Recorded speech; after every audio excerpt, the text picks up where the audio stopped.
Shabbat Shalom. We've been watching, of course, very closely these past weeks what's been taking place in Ukraine and praying for peace, praying for the safety of those who are impacted, who are afflicted, praying for an end to Russia's aggression, to the violence brought on by Russia's incursion, by their war. And of course, when we see and speak of Ukraine, we in our community, we speak through the lens of Jewish history. One can't avoid that.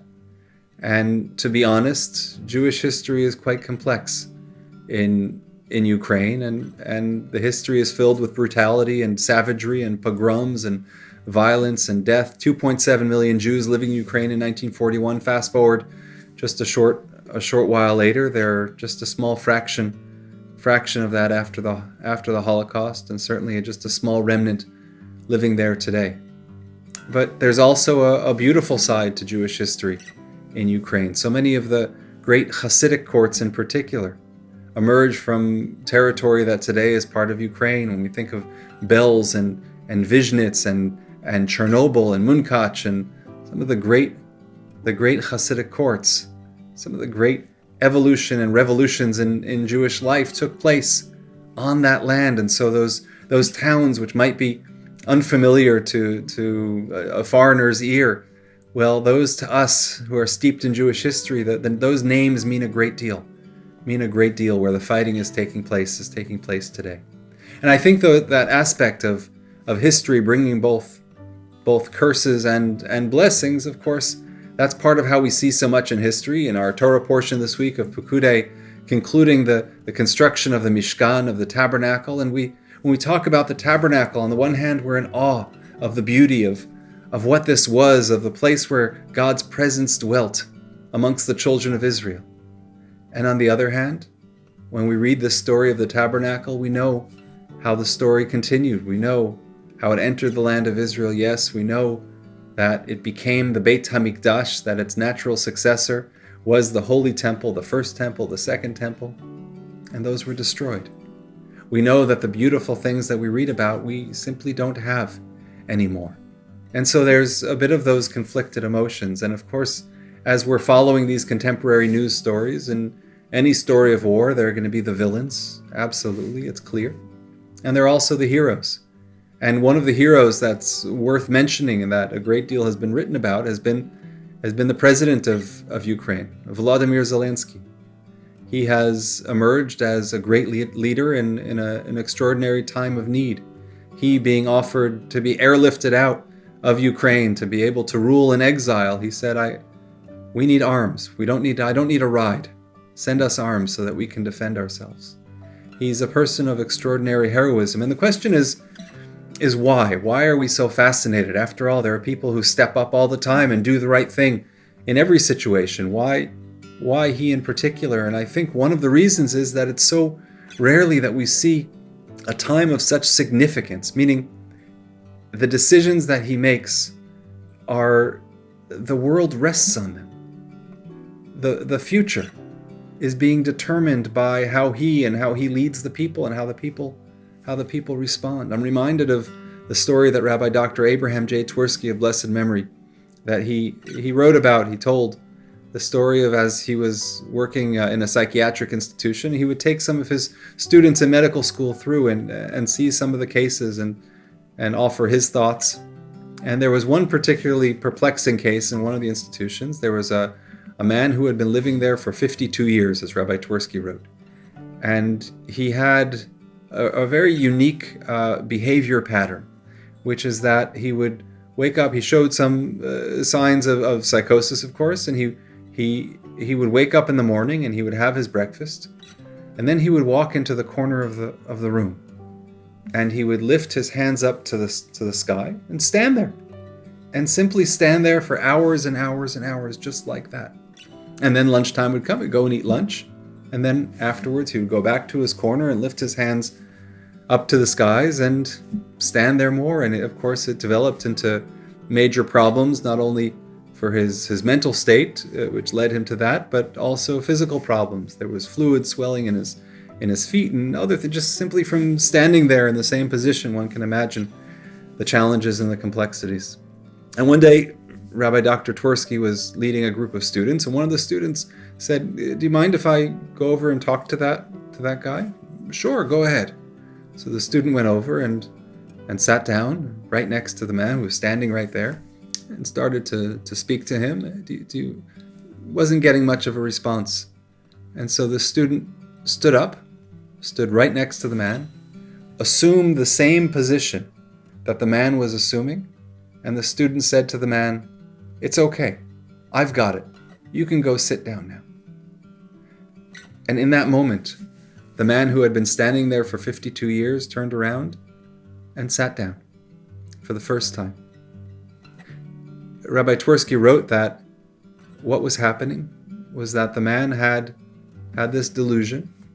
He had the idea that he was supporting the entire world. He couldn't explain the breaks for breakfast or lunch, but the man felt that he was holding up the world. And what the student understood intuitively was that, well, if somebody else comes along and can support that weight, well, then you no longer have the responsibility, or at least the responsibility is not entirely on your shoulders.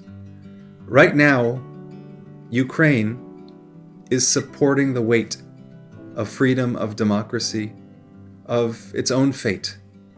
And part of the responsibility of so much of the world, of the free world, part of our responsibility is to let them know that they're not alone, and to do whatever it is that we can do in order to share that burden, in order to share the burden of freedom, which is a great responsibility to live in, to be blessed to live in the countries that we do live in, to be blessed to live here in Canada, to be blessed to enjoy the freedoms with all of the imperfections.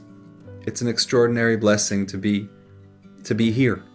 But we never forget those who are not here, those who are there, and those who are now either staying put and fighting or are fleeing and don't know what their future is going to bring. There's a great responsibility on us to assume that position as well and to support the weight. Because as we know, a weight supported by one person or by one country alone, you feel that weight.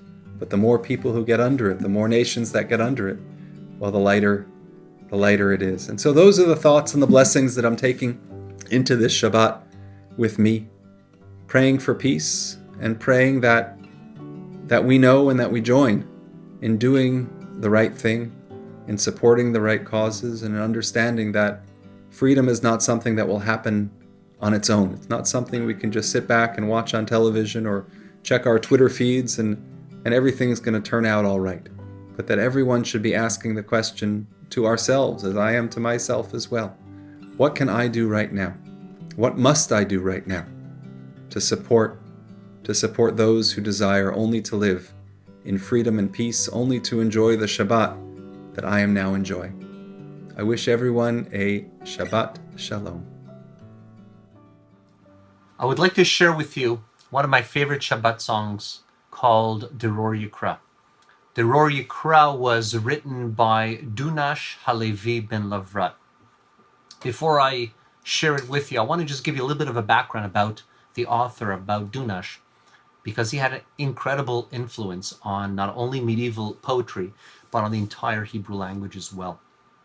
And Dunash is credited with being the founder of Andalusian Hebrew poetry. He was the first who introduced Arabic meter into Hebrew poetry. And traditional Arabic poetry was built on patterns of long and short syllables. And Dunash's innovation came in drawing a parallel between the Sheva and Chataf and the Arabic short vowels. So he created, in essence, a new Hebrew meter, and this meter formed the basis for all subsequent medieval Hebrew poetry. And at the time, however, Dunash opened himself up to severe criticism. As an example of his innovation can be found in the second line of the song I want to share with you, and that is the way that he changes ne'im from what should be in the properly Hebrew, na'im, which means pleasant. In his book, he was the first Hebrew grammarian to distinguish between transitive and intransitive verbs. He also was the first to list verbs by their 3-letter roots for pa'al construction, and also the first to distinguish between heavy and light roots.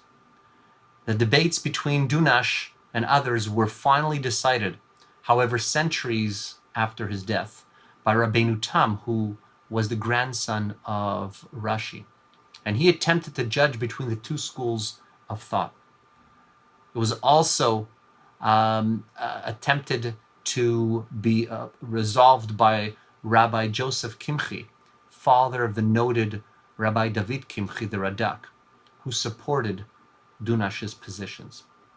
Nevertheless, many of the issues raised by Dunash have yet to be resolved today, and Dunash is remembered as a poet and a grammarian who uncovered many of the major challenges of Hebrew grammar. Deror Yikra. Deror Yikra leveini bat, ve'im tzarchem kemo vavat, neim shimchem ve'lo yushbat, shevu venuchu beyom Shabbat, derosh navi ve'ulami, ve'ot yeshaseh imi, נטע סורק בתוך כרמי, ששבת בני ימי, דרוך פורה בתוך בצרה, וגם בבל אשר גברה, נטוץ צרי באף עזרה, שמע קולי ביום אקרא, אלוהים אתן במדבר הר, הדס שיטה בראש תדהר, ולמזהיר ולנזהר, שלום ימתן כמי נהר, הדוך כמי אל קנה, במוג לבב ובמגינה, ונרחיב פן מעלנה, לשוננו לחרינה, דחוכמה לנפשך, והיא כתר לראשך, נצור מצוות קדושך, שמור שבת קודשך. שבת שלום.